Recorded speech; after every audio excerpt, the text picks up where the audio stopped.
Hello friends, welcome to Future Coaching. तो आज हम लोग बायोलॉजी का जो है क्लास 12 का एक चैप्टर शुरू करने जा रहे हैं जिसका नाम है human reproduction.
Hello friends, welcome to Future Coaching.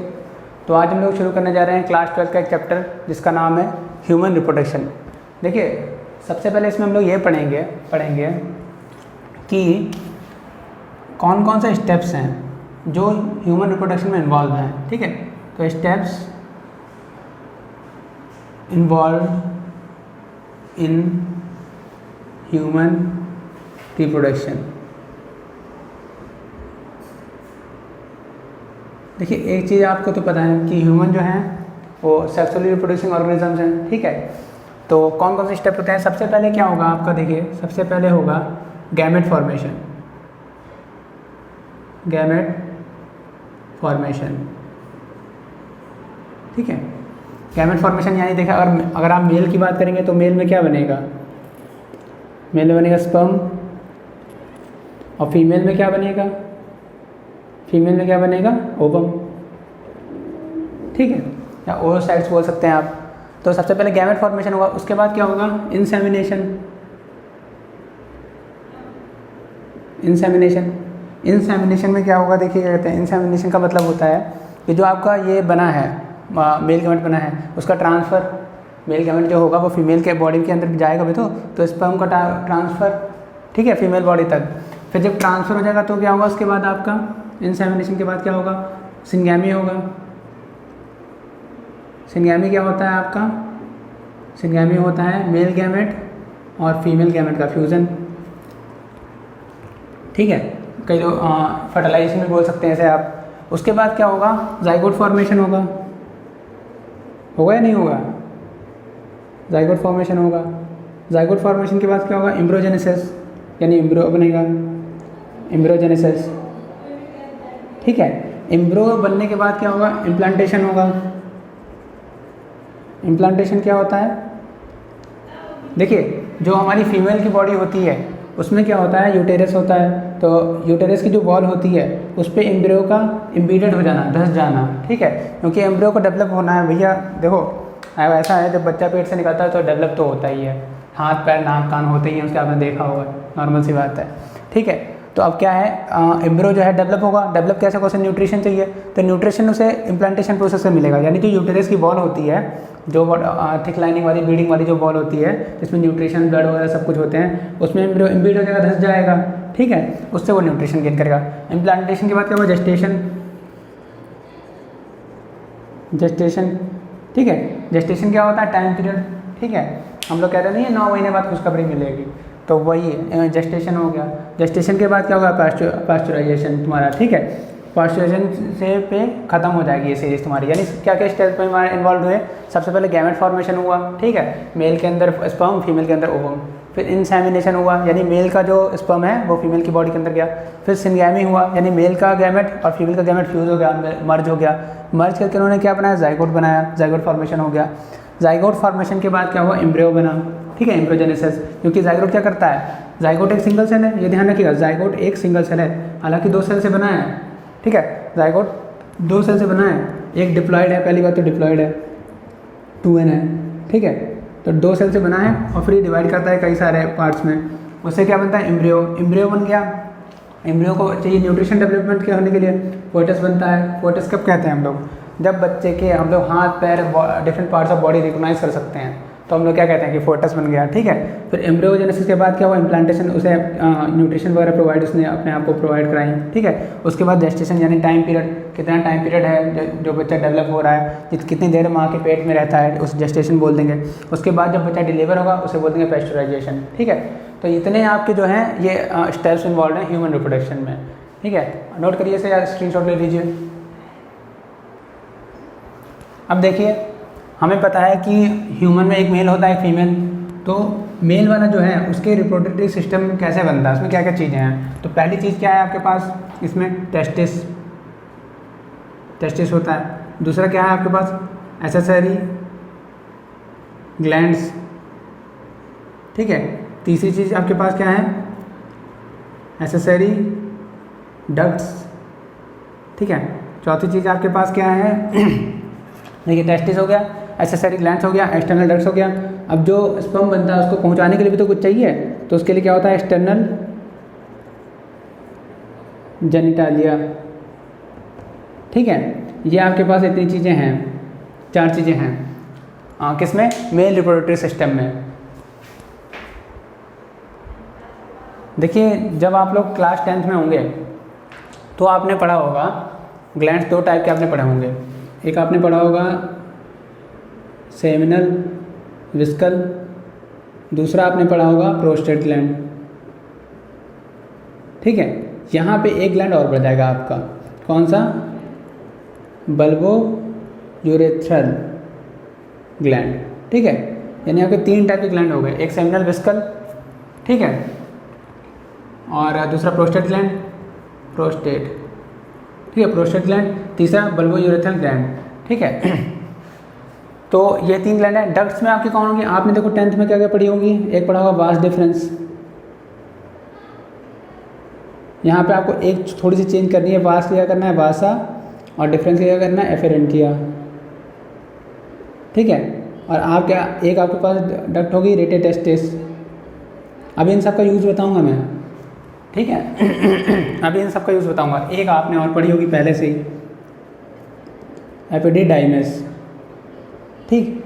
तो आपका क्या हो गया, मेल रिप्रोडक्टिव सिस्टम में 4 चीज़ें हो गई। पहले testis, accessory glands, external ducts, external genitalia, जिसमें क्या आ जाएगा आपका पेनिस आ जाएगा, ठीक है। तो ग्लैंड्स में क्या आ गया, seminal vesicle, prostate gland, bulbo urethral gland, और डक्ट्स में क्या आ गया, vas deferens, vasa efferentia, rete testis और एपिडिडाइमिस। इतना नोट करिए या स्क्रीनशॉट ले लीजिए। देखिए तो सबसे पहले हम लोग पढ़ेंगे टेस्टिस के बारे में। देखिए क्या होता है, हमें पता है कि जो हमारा रिप्रोडक्टिव सिस्टम मेल है वो कहाँ पर है, पेल्विस कैविटी में, ठीक है, पेल्विस कैविटी में। और जो टेस्टिस होता है हमारा, ये एब्डोमिनल कैविटी के बाहर होता है, एब्डोमिनल कैविटी के आउटसाइड। अब भैया ऐसा क्यों होता है, क्या ज़रूरत है भैया टेस्टिस को बाहर, भगवान ने बनाया है स्ट्रक्चर आपका, टेस्टिस बाहर बनाया है, तो उसका कोई तो रीज़न रहा होगा, ठीक है। ऐसा होता है कि हमारी बॉडी का टेम्परेचर होता है, बॉडी टेम्परेचर नॉर्मल अप्रॉक्स में मान सकते हैं कि 37 डिग्री सेल्सियस होता है। और स्पर्म फॉर्मेशन के लिए टेम्परेचर क्या होती है, स्पर्म फॉर्मेशन के लिए टेम्परेचर चाहिए 2 to 2.5 डिग्री, 2.2 से 2.5 डिग्री सेल्सियस तक लोअर टेम्परेचर चाहिए। लोअर टेम्परेचर किससे, देन नॉर्मल बॉडी टेम्परेचर, जो हमारा नॉर्मल बॉडी टेम्परेचर है उससे इतना कम चाहिए भैया टेम्परेचर। यानी अगर तुम्हारी बॉडी का 37 डिग्री सेल्सियस टेम्परेचर नॉर्मल होता है तो हमें स्पर्म फॉर्मेशन के लिए टेम्परेचर चाहिए लगभग 34.5 से 35 डिग्री सेल्सियस।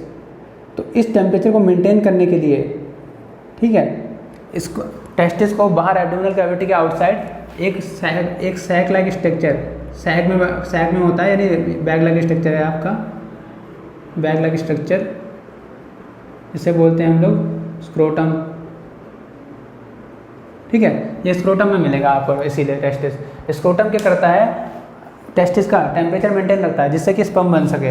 अगर ये जो हमारे टेस्टिस जो होते हैं एब्डोमिनल कैविटी में ही होते हैं शुरू से, पहले से एब्डोमिनल कैविटी में तो हमेशा से रहते, तो क्या होता है स्पर्म फॉर्मेशन नहीं हो पाता। अब स्पर्म फॉर्मेशन इतना ज़रूरी क्यों है, भाई लाइफ भी तो आगे बढ़ानी है।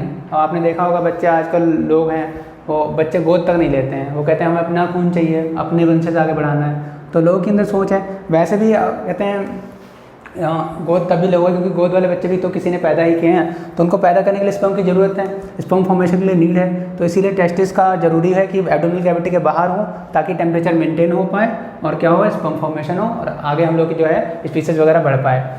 ठीक है, स्क्रीनशॉट लीजिए इसका। चलिए आगे देखिए।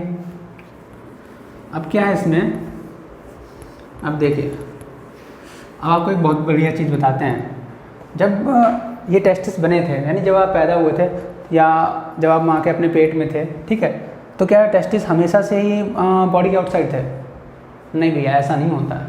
जब आपकी नई नई बॉडी बनी होगी ना ओनली फॉर मेल्स, हाँ, जब आपकी बॉडी नई नई बनी होगी तो टेस्टिस आपकी बॉडी के एब्डोमिनल कैविटी के अंदर ही थे शुरू में। तो फिर क्या हुआ, लगभग आपका सेवन्थ मंथ के आसपास, 7th मंथ जब खत्म होने पे आता है तब क्या होता है, तब टेस्टिस अपनी बॉडी के एब्डोमिनल कैविटी के बाहर आ पाते हैं 7 मंथ तक। शुरुआत तो हो जाती है 2-3 हफ्तों से शुरुआत हो जाती है लगभग, जब आप 2-3 हफ्ते के होंगे अपनी माँ के पेट में during the pregnancy of your mother, तो उसके 2-3 हफ्ते के बाद से आपके जो टेस्टिस हैं एब्डोमिनल कैविटी के बाहर आने की कोशिश करते हैं। ठीक है, शुरुआत कर देते हैं। फिर जब 7th मंथ तक आ जाता है तब आपकी जो टेस्टिस हैं एब्डोमिनल कैविटी के बाहर आ जाते हैं। ठीक है, दूसरी चीज़ सुनिए, टेस्टिस का शेप कैसा रहता है। देखिए शेप कैसा रहेगा इसका, अगर आप कोई पूछे शेप कैसा है भैया, तो शेप है ओवल, जनरली ओवल रहता है। कोई पूछे लेंथ, या पहले ब्रेथ लिख लीजिए, ब्रेथ कितनी होती है भैया, ठीक है, कितनी चौड़ाई होती है इनकी, तो चौड़ाई होती है 2 से 3 सेंटीमीटर। ठीक है, कोई पूछे लेंथ कितनी होती है, तो लेंथ होती है इनकी 4 to 5 सेंटीमीटर। और भैया और क्या पढ़ सकते हैं हम लोग टेस्टिस के बारे में, और देखिए मान लो, हाँ, इसमें क्या होता है, अबाउट 250 कंपार्टमेंट होते हैं, 250 कंपार्टमेंट, जिन्हें हम लोग क्या बोलते हैं, जिन्हें बोलते हैं टेस्टिकुलर लोब्यूल्स। ठीक है, कंपार्टमेंट मतलब डब्बे, जैसे छोटे छोटे घर जैसे डब्बे होते हैं। अगर ये आपका टेस्टिस है तो उसमें छोटे छोटे, बहुत छोटे छोटे ऐसे कई सारे लगभग 250 के आसपास ऐसे इसमें छोटे छोटे ऐसे घर से बने होंगे, कई सारे कंपार्टमेंट टाइप के बने होंगे, जिन्हें हम लोग क्या बोलेंगे, टेस्टिकुलर लोब्यूल्स। ठीक है, स्क्रीनशॉट ले लीजिए इसका भी। अब आगे देखिए, अगर आप एक टेस्टिकुलर लोब्यूल की बात करो, ईच टेस्टिकुलर लोब्यूल, एक टेस्टिकुलर लोब्यूल की बात करो तो आपको इसमें 2 से 3 हाईली कॉइल्ड ट्यूब्यूल मिलेंगे।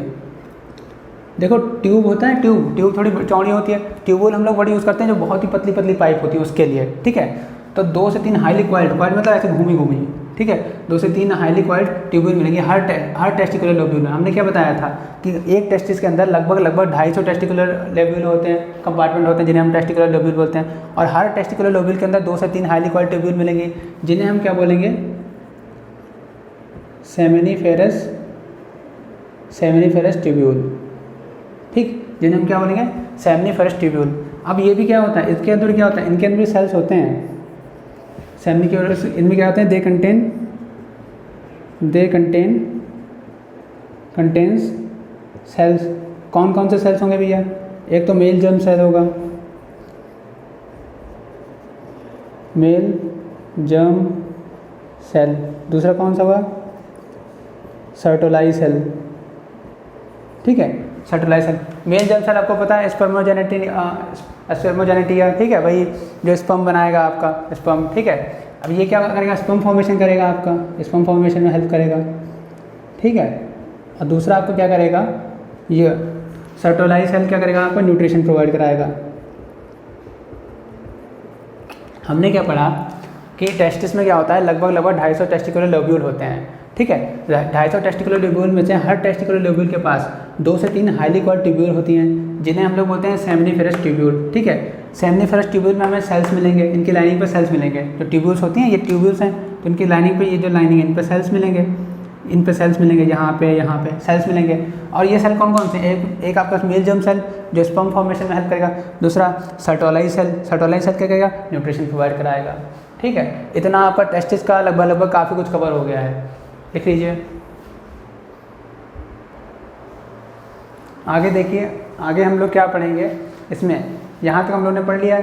अब आगे हम लोग देखेंगे कि जो आपकी होती हैं सेमनीफेरस ट्यूब्यूल, सेमनीफेरस ट्यूब्यूल, ठीक है, इसके जो आउटसाइड का रीजन होता है, ये मान लीजिए सेमनीफेरस ट्यूब्यूल है, इसके जो आउटसाइड का पार्ट है, आउटसाइड का स्पेस, इसे हम लोग क्या बोल देंगे, आउटसाइड स्पेस को इंटरस्टिशियल, इंटरस्टिशियल स्पेस, ठीक है, इंटरस्टिशियल स्पेस। और इसमें आपके पास सेल होंगे कौन से, एक जो सेल होंगे उन्हें बोलेंगे इंटरस्टिशियल सेल्स, ठीक है। यानी जो आपका सेमनीफेरस ट्यूब्यूल है उसके आउटसाइड पे क्या होगा, इंटरस्टिशियल स्पेस होगा। उस ये जो इंटरस्टिशियल स्पेस है इसके लिए हम लोग क्या बोलेंगे, इंटरस्टिशियल सेल्स हैं, ठीक है। ये किससे बने, इंटरस्टिशियल सेल से बने हैं। अब देखिए इन्हें, इसमें और क्या होगा, इंटरस्टिशियल स्पेस में इंटरस्टिशियल सेल्स होंगे, और क्या होगा इसमें, ब्लड वेसल्स भी होंगी, ब्लड वेसल्स होंगी, ठीक है। इनका एक और नाम है, इनका एक और नाम है, इन्हें बोलेंगे लेडिक सेल्स, लेडिक सेल्स, ठीक है, लेडिक सेल्स, ठीक है। तो हम लोगों ने क्या पढ़ा कि सेमनीफेरस ट्यूब्यूल जो है उसके आउटसाइड स्पेस में हम लोगों को मिलेगा इंटरस्टिशियल सेल्स, जिन्हें हम लोग क्या बोल सकते हैं, लेडिक सेल्स भी बोल सकते हैं, और हम लोग क्या कह सकते हैं, इसमें ब्लड वेसल्स भी होती हैं, ठीक है। अब आगे देखिएगा इनका काम क्या होता है। ये जो लेडिक सेल्स हैं आपके, यानी इंटरस्टिशियल सेल्स हैं, ये एक हार्मोन प्रोड्यूस करते हैं, दे प्रोड्यूस हार्मोन्स। कौन से hormones, testicular hormones, testicular hormones, testicular hormones produce करते हैं ये, ठीक है, जिन्हें हम लोग क्या बोल सकते हैं, एंड्रोजन्स, क्या बोल सकते हैं इन्हें हम, टेस्टिकुलर हार्मोन्स को एंड्रोजन्स। इतना समझ में आया आपको। क्या पढ़ा हम लोगों ने कि सबसे पहले हमारे पास जो टेस्टिस है, टेस्टिस में हमने पढ़ा था कि 250 कंपार्टमेंट होते हैं, 250 कंपार्टमेंट को हम लोग बोलते हैं टेस्टिकुलर लोब्यूल्स, ठीक है। टेस्टिकुलर लोब्यूल्स के बाद हमने क्या पढ़ा कि हर लोब्यूल के अंदर 2 से 3 ट्यूब्यूल होती हैं हाईली कॉइल्ड, उन ट्यूब्यूल को हम लोग बोलते हैं सेमनीफेरस ट्यूब्यूल, ठीक है। अब सेमनीफेरस ट्यूब्यूल में को हमने पढ़ा था कि सेमनीफेरस ट्यूब्यूल जो होती है दो सेल से बनी हुई होती है। एक इसमें क्या होता है, मेल जर्म सेल, जिसका काम होता है स्पर्म फॉर्मेशन करना। दूसरा सर्टोली सेल, सर्टोली सेल क्या करते हैं, न्यूट्रिशन प्रोवाइड करते हैं। फिर हमने पढ़ा कि सेमनीफेरस ट्यूब्यूल की जो आउटसाइड का स्पेस है उसमें क्या होता है, उसे हम लोग बोलते हैं इंटरस्टिशियल स्पेस। इंटरस्टिशियल स्पेस जो बना होता है वो ब्लड वेसल्स और इंटरस्टिशियल सेल से भरा होता है। इंटरस्टिशियल सेल्स को हम लोग लेडिक सेल्स भी बोल सकते हैं। लेडिक सेल्स का काम क्या होता है, ये हार्मोन्स प्रोड्यूस करते हैं जिन्हें हम लोग बोलते हैं टेस्टिकुलर हार्मोन्स, ठीक है। टेस्टिकुलर हार्मोन्स क्या बनाते हैं, एंड्रोजन्स बनाते हैं, ठीक है। यानी टेस्टिकुलर हार्मोन्स को ही दूसरा नाम एंड्रोजन्स है। इतना हम लोगों ने पढ़ा है। स्क्रीनशॉट ले लीजिए इसका। चलिए फिर हम लोग फ्रेंड्स इतना ही रखते हैं और अगली क्लास में आगे से टॉपिक शुरू करेंगे। Thank you and have a nice day.